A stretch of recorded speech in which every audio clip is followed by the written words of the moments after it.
The first time Thomas Garrett saw her, she was stealing from him. It was the winter of 1892, and the Arizona Territory stretched out cold and unforgiving beneath a sky the color of old iron. Thomas stood at his kitchen window, coffee growing cold in his calloused hands, watching a figure move through his barn with the careful precision of someone who knew hunger more intimately than most folks knew their own names. He was 43 years old, a widower for the past 7 years, and the loneliness had settled into his bones like the desert cold settles into adobe walls when the sun goes down. He should have grabbed his rifle. That's what any sensible farmer would do. Instead, Thomas found himself pulling on his coat and walking out into the biting wind, his boots crunching through the thin layer of frost that covered everything in sight. The woman spun around when she heard him approach, her dark eyes wide with something between fear and defiance. She couldn't have been more than 30, wrapped in threadbare blankets that had once been bright with Apache patterns but were now faded to ghosts of their former glory. In her arms, she clutched a single chicken, and Thomas could see her hands trembling from cold or fear or both. "Please," she said in English, her voice rough from disuse or maybe from crying. "My daughter is sick. She needs food. I will work. I will do anything." Thomas looked at her for a long moment, this woman with proud cheekbones and desperate eyes, this survivor of a people who had been pushed to the very edges of existence. He thought about his own daughter, Mary, who would have been about the same age as this woman's child if scarlet fever hadn't taken her along with his beloved Sarah. He thought about the empty rooms in his house and the silence that filled them like water fills a well. "Where is your daughter?" he asked quietly. The woman's eyes filled with tears, and she pointed toward the canyon ridge about a mile north. "In a cave. She has fever. 3 days now." Thomas didn't hesitate. "Show me." The woman stared at him as if he'd spoken in a foreign language. In her experience, which Thomas would later learn had been nothing but loss and displacement, white men didn't offer help. They took, they destroyed, they moved on. Kindness was not in their vocabulary. "I'm a farmer, not a doctor," Thomas said, already walking toward the barn to saddle his horse, "but I've got medicine. And food. And whatever you took from my barn, you can keep. Now let's go get your little girl before this weather gets worse." The woman's name was Naich, which meant, mischief maker, in her language, though there was no mischief in her eyes now, only a mother's desperate hope. As they rode toward the canyon, she told him her story in halting English, words tumbling out as if a dam had broken inside her. She had been part of the last Apache band to resist relocation to the San Carlos Reservation, following the great warrior Geronimo until his final surrender 6 years earlier. While most of her people had been sent to Florida as prisoners of war, Naich had escaped with her daughter during the chaos of the final days.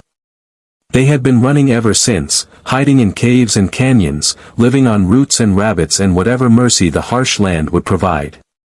Her husband had been killed by soldiers. Her parents had died on the long march to the reservation.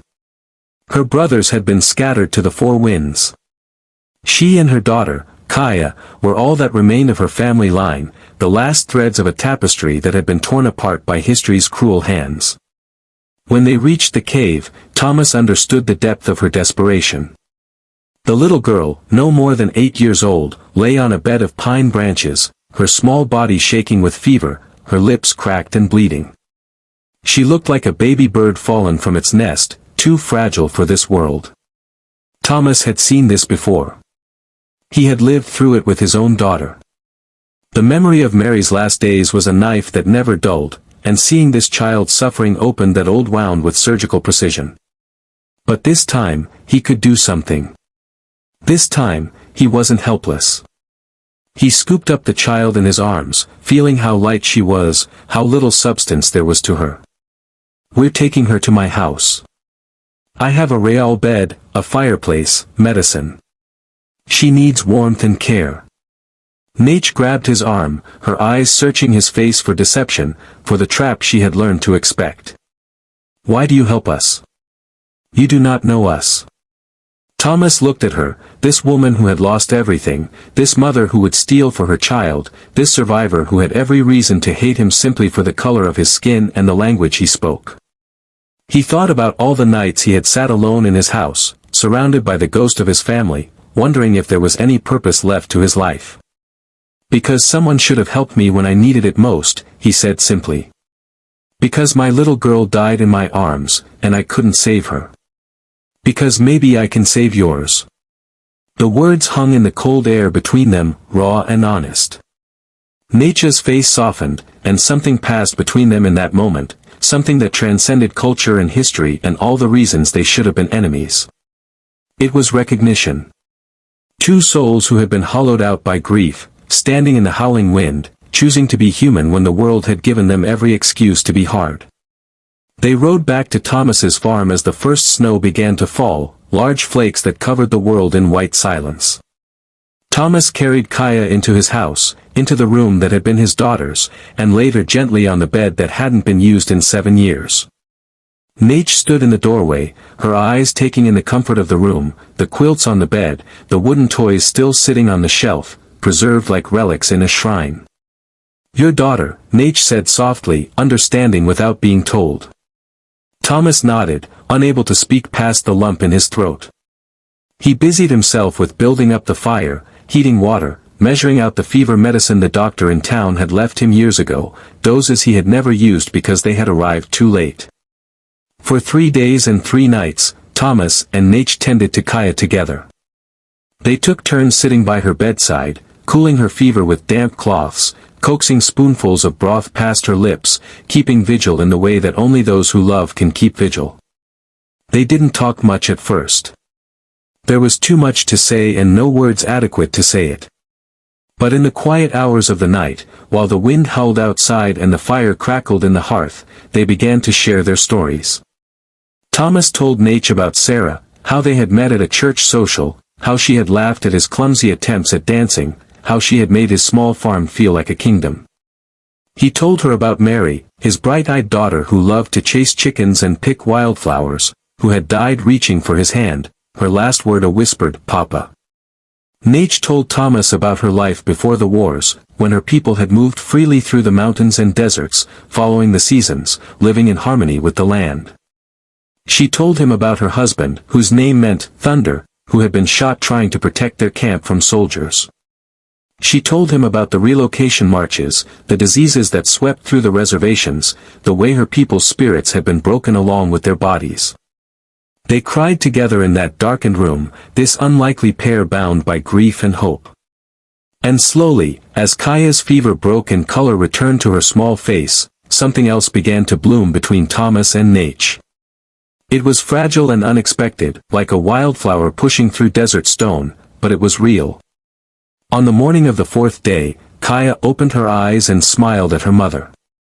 It was a small smile, weak but genuine, and it lit up the room like sunrise after a long night. Necha wept openly, holding her daughter close, whispering prayers in Apache that Thomas didn't understand but felt in his soul. Thomas stood back, watching them, and felt something he hadn't felt in 7 years. Not happiness exactly, not yet, but the possibility of happiness. The sense that life might still hold moments of grace and beauty, that the story wasn't over, that there were still pages left to write. That evening, as Kaya slept peacefully for the first time in days, Necha found Thomas standing on his porch, looking out at the snow-covered land. She stood beside him in silence for a moment before speaking. "We should go," she said quietly. "We have taken too much of your kindness. We have stayed too long." Thomas felt his heart constrict. In just 4 days, his empty house had come alive again. The sound of Necha moving through the rooms, the sight of Kaya's small form in the bed, even the worry and fear had been better than the silence. He couldn't let them walk back out into the cold. He couldn't let them disappear into the canyons, into hunger and danger and loneliness. "Stay," he said, and the word came out more forcefully than he intended. He softened his voice. "Please. Stay for the winter at least. Let Kaya get strong. Let her have warm meals and a safe bed. Let yourself rest. Nate shook her head. Your neighbors. They will not understand. A white man with Apache woman and child. The first snow of winter became a blanket that covered not just the land, but the past itself. As the weeks turned into months, Thomas's farm transformed from a lonely outpost of grief into something resembling a home again. Kaya recovered quickly once she had regular food and warmth. She was a curious child, quick to smile despite everything she had endured, and she followed Thomas around the farm like a shadow, asking questions in her improving English and teaching him words in Apache. He showed her how to gather eggs from the henhouse, how to milk the cow, how to tell which plants would grow in spring. She showed him how to track rabbits in the snow, how to make medicine from juniper berries, how to listen to the desert wind and hear its stories. Nate worked alongside Thomas, insisting that she earn her place. She proved to be a skilled healer, tending to a cow that had fallen sick when Thomas had nearly given up on her. She could mend anything that was broken, from harnesses to clothing to the broken window in the barn that had been letting in cold air for 2 years. She planted an herb garden near the kitchen, speaking softly to the seeds in Apache, telling them to grow strong. But it was the evenings that Thomas treasured most. After dinner, they would sit by the fire, Kaya between them, and they would talk. Sometimes Nate would tell traditional Apache stories, tales of Coyote the trickster and mountain spirits and the creation of the world. Sometimes Thomas would read aloud from his small collection of books, stumbling over words while Nate patiently corrected his pronunciation and Kaya giggled at his mistakes. And sometimes, after Kaya had fallen asleep, Thomas and Nate would simply sit in comfortable silence, watching the fire, feeling the warmth of another human presence, allowing themselves to hope. The neighbors, as Nate had predicted, did not understand. When Thomas went to town for supplies in late January, the whispers followed him through the general store. Mrs. Henderson, the banker's wife, turned her back when he tipped his hat to her. Old Charlie at the feed store asked blunt questions about that Indian woman people had seen from the road. She's helping me with the farm, Thomas said evenly, meeting every curious or hostile gaze. Her daughter was sick. I gave them shelter. That's all anyone needs to know. But it wasn't all anyone needed to know, not really, because the truth was more complicated and more beautiful than that simple explanation. The truth was that Thomas was falling in love with Nate, and she with him, and both of them were terrified of what that meant. It started with small things. The way Nate would pour his coffee in the morning exactly as he liked it, with 2 spoons of sugar. The way Thomas would leave wildflowers on the kitchen table, remembering how she had mentioned missing the desert blooms. The accidental brush of hands when passing a dish at dinner, the lingering glances across the room, the awareness of each other's presence that thrummed like a string pulled taut. One evening in February, after a particularly hard day of mending fences in bitter cold, Thomas came inside to find Nate had heated water for a bath and laid out clean clothes. It was such a simple act of care, but it broke something open inside him. He found her in the kitchen, kneading bread dough, and he stood watching her work, her strong hands pressing and folding, her dark hair falling forward over her face. Nate, he said, and she looked up, flour dusting her nose. I need to tell you something. She wiped her hands on her apron, concern crossing her face. What is wrong? Nothing's wrong, he said, moving closer. That's just it. Nothing's been wrong since you and Kaya came here. Everything's been right, maybe for the first time in 7 years. And I know we come from different worlds. I know people won't understand. But I think I'm falling in love with you, and I needed to say it out loud. The words hung in the air between them, as dangerous and as necessary as a confession. Nate's eyes widened, and for a moment Thomas thought he had made a terrible mistake, that he had misread everything, that he had destroyed the fragile peace they had built. But then she smiled, a slow, radiant smile that transformed her face, and she whispered, "You think you are falling in love? I know I have already fallen." Thomas crossed the space between them in 2 strides and took her floury hands in his. Then marry me. Let me be a father to Kaya. Let us be a family, not just people sharing a house but a real family. I know it won't be easy. I know the world will have opinions. But we've both learned that life is too short and too precious to waste on fear." Nature's eyes filled with tears, but she was still smiling. "Your people will not accept this. My people, what is left of them, will not understand. We will be alone. We'll have each other," Thomas said simply. "And Kaya. And this land. And that will be enough.